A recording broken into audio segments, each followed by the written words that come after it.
Bienvenue dans ce tutoriel consacré aux données cliniques centralisées de signes neurovasculaires dans CrystalNet. Pour une compréhension optimale, nous vous invitons à visionner le tutoriel Données cliniques centralisées, présentation générale. L'évaluation des signes neurovasculaires dans CrystalNet permet de documenter des observations réalisées pour les membres inférieurs, les membres supérieurs et les lambeaux de peau qui ont été greffés aux usagers. Dans ce tutoriel, vous apprendrez à consulter les observations de signes neurovasculaires réalisées et ajouter des observations. Dans l'onglet Tableau de bord du détail usagé, vous verrez s'afficher la tuile Signes neurovasculaires. Elle affiche la date et l'heure de la dernière observation effectuée dans les 365 derniers jours pour chacun des membres, c'est-à-dire les membres inférieurs, les membres supérieurs et les lambeaux. S'il y a lieu, le numéro d'orteil ou de doigt ou l'information sur la localisation du lambeau s'affiche également. Pour consulter le détail des observations, cliquez sur le libellé de l'un des membres.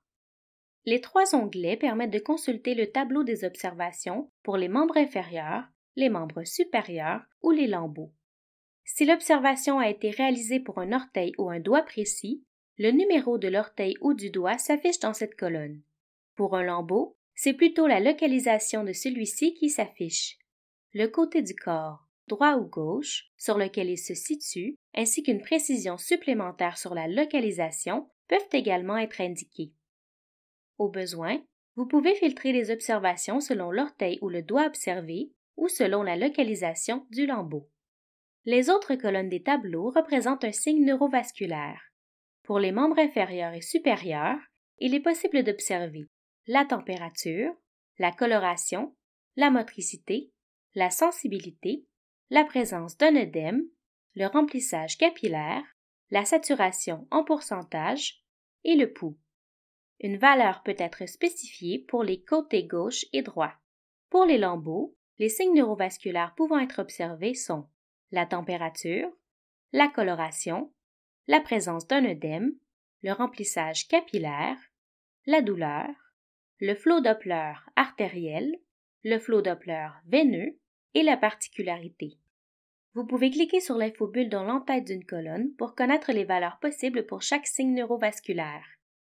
Finalement, cette colonne indique les initiales de l'intervenant ayant saisi l'observation.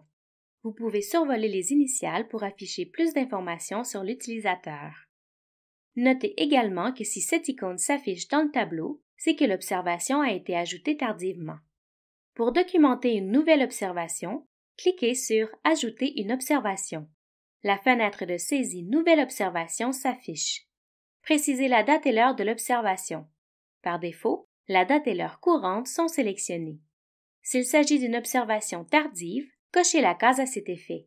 Notez que les règles concernant les observations tardives sont propres à chaque établissement.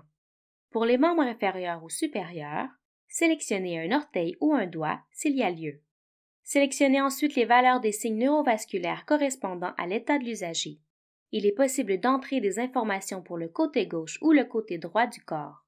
Vous devez remplir au minimum un champ pour enregistrer l'observation. Au besoin, cliquez sur l'icône du plus pour ajouter une mesure de pouls ou sur l'icône de retrait pour en retirer une. Cliquez sur Enregistrer pour valider cette nouvelle observation ou sur Annuler pour annuler la saisie. L'ajout d'une observation pour un lambeau s'effectue de la même façon. Vous devrez toutefois obligatoirement indiquer sa localisation sur le corps de l'usager. Il est également possible d'indiquer le côté ou d'ajouter une précision. Ceci conclut le tutoriel portant sur les signes neurovasculaires dans CrystalNet. N'hésitez pas à consulter notre base de connaissances pour en savoir davantage sur les diverses fonctionnalités de CrystalNet. Nous vous invitons également à visionner nos autres tutoriels, disponibles à la fois sur notre chaîne YouTube, sur notre site Web et sur notre base de connaissances.